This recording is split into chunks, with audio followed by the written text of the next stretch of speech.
Bonsoir à toutes, bonsoir à tous et bonsoir Renato Baccara. Bonsoir.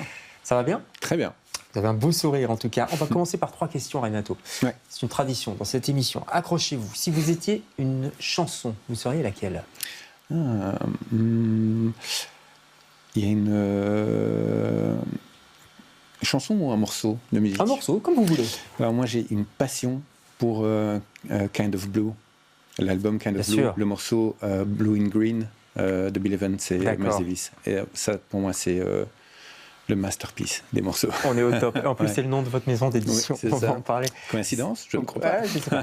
Si vous étiez un souvenir d'enfance, Un souvenir d'enfance. Alors, il n'y a pas très longtemps, je jouais avec ma fille qui a 4 ans et on rigolait beaucoup. Et à un moment, entre deux rires comme ça, elle m'a dit « on rigole bien ».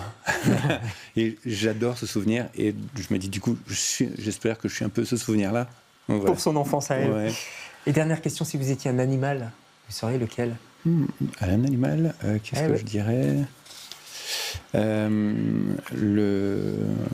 Je dirais entre un lézard ou un chat, parce que j'aime bien dormir au soleil. Et vraiment, D'accord. juste rêvasser au soleil, ça me va. Je pensais que vous alliez me dire entre chat et loup. On verra pourquoi dans quelques instants. En tout cas, Oui. vous êtes ici pour un album, pour de la musique, parce que vous êtes aussi musicien. L'album s'appelle Cave et vous êtes l'invité de LCR ce soir.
Peraí, que estranho, sumiram. Peraí, sumiram. Mas eu sei que vi. Peraí, que estranho, sumiram. Peraí, sumiram. Mas eu sei que vi. Longos minutos me olhando no escuro, olhos vermelhos. O que será que foi? O que será que foi? Eu petrificado, sozinho, assombrado, olhos vermelhos. O que será que foi? O que será que foi? Um lobo ou um espelho?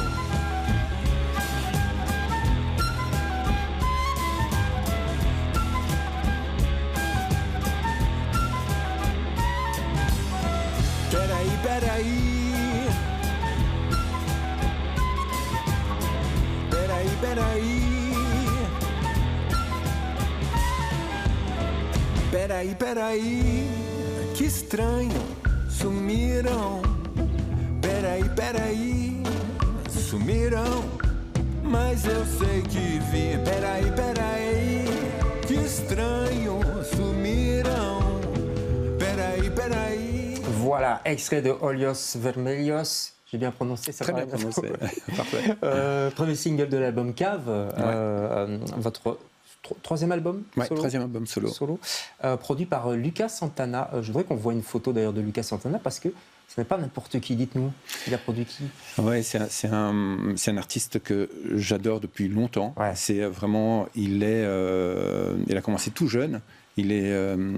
C'est un musicien avec une intelligence musicale incroyable et il joue sur des albums que moi depuis que j'ai 25 ans, j'écoute en boucle. Mythique. Quelques exemples. Des trucs qui m'ont construit.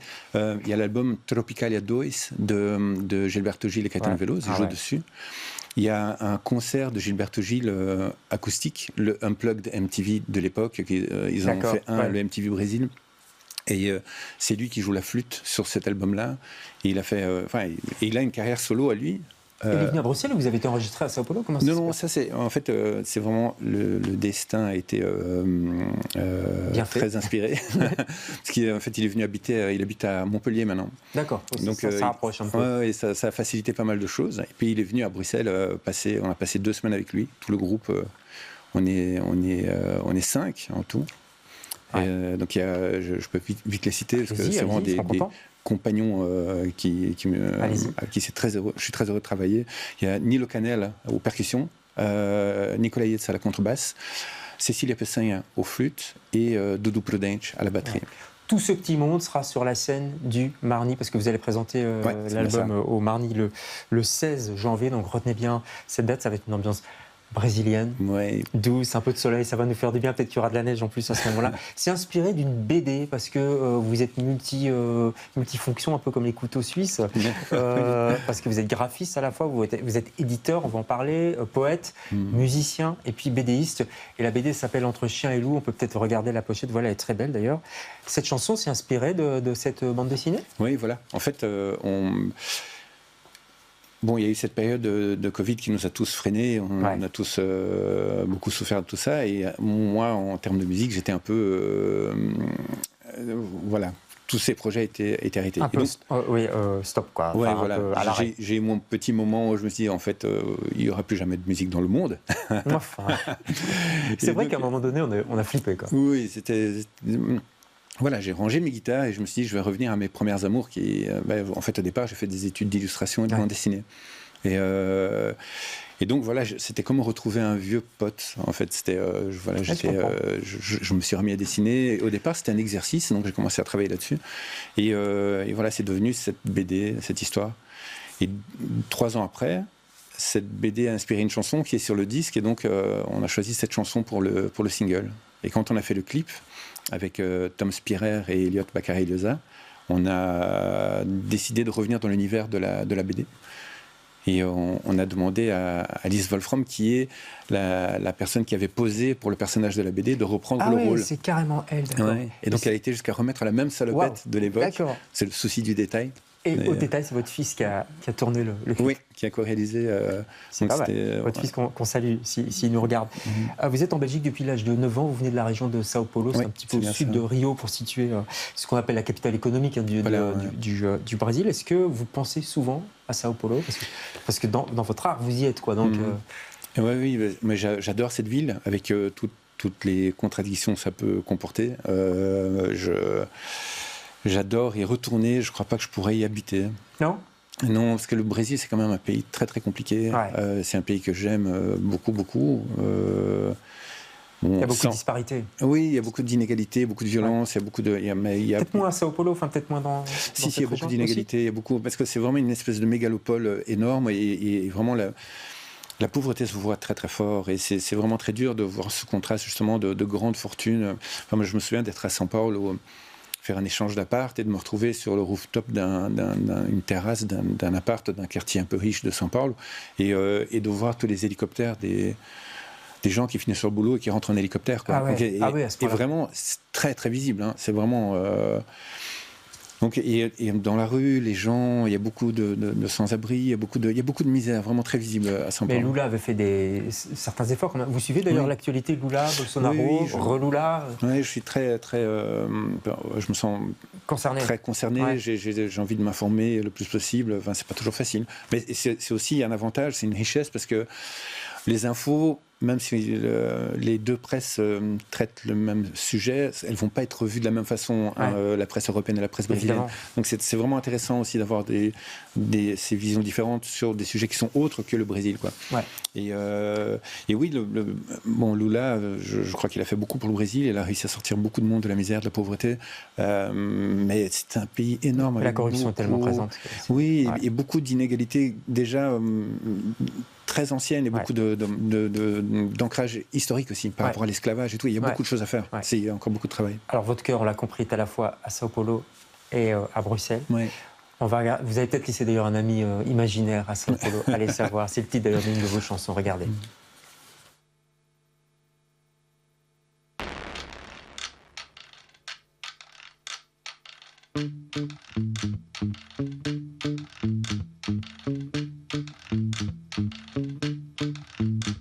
Estou em busca deste amigo que sempre esteve do meu lado. Amigos desde criancinha, juntos pra cima e pra baixo. Estranho que ele tenha assumido, éramos tão grudados. Ele sabe tudo da minha vida, cada segredo envergonhado. Onde foi parar o meu amigo? Virei adulto e tá pesado. Preciso contar o que aconteceu, preciso dele do meu lado. Quando meus pais falam dele. Alors, il y a plein de graphismes là-dedans et plein de graphistes d'ailleurs qui ont participé à ce clip. On les voit passer là derrière vous. C'est une affaire d'équipe, de copains. Oui, c'était un chouette travail. En fait, j'ai demandé à 12 artistes qui sont vidéastes, graphistes, il y a un marionnettiste, il y a plein de disciplines très différentes et je leur ai confié à chacun une petite séquence de quelques secondes. Et donc, chacun a fait sa séquence indépendamment des autres. Et il y en a juste un ou deux qui ont demandé à voir la dernière image de la séquence précédente et la première de la suivante pour faire l'enchaînement. Ouais. Mais vraiment, la plupart, c'était vraiment un cadavre exquis. C'était vraiment très drôle à travailler. Ça, c'était un ancien clip, donc c'est pas sur le dernier album. Le dernier album, il sera présenté, je rappelle, au Marny. Ce sera le 16 janvier. Il faut réserver à l'avance, il vaut mieux peut-être. Oui, il y a déjà des places en vente, je crois que c'est bien. Oui. Ouais. 16 janvier au Marny, et puis l'album sera en vente. Je ne sais pas si on voit la couverture pour l'instant, elle est très jolie aussi, cette couverture. Merci Renato d'être passé chez nous. Merci pour l'accueil. Et puis à vous, bon week-end. Nous on se retrouve lundi pour d'autres invités. Bonsoir.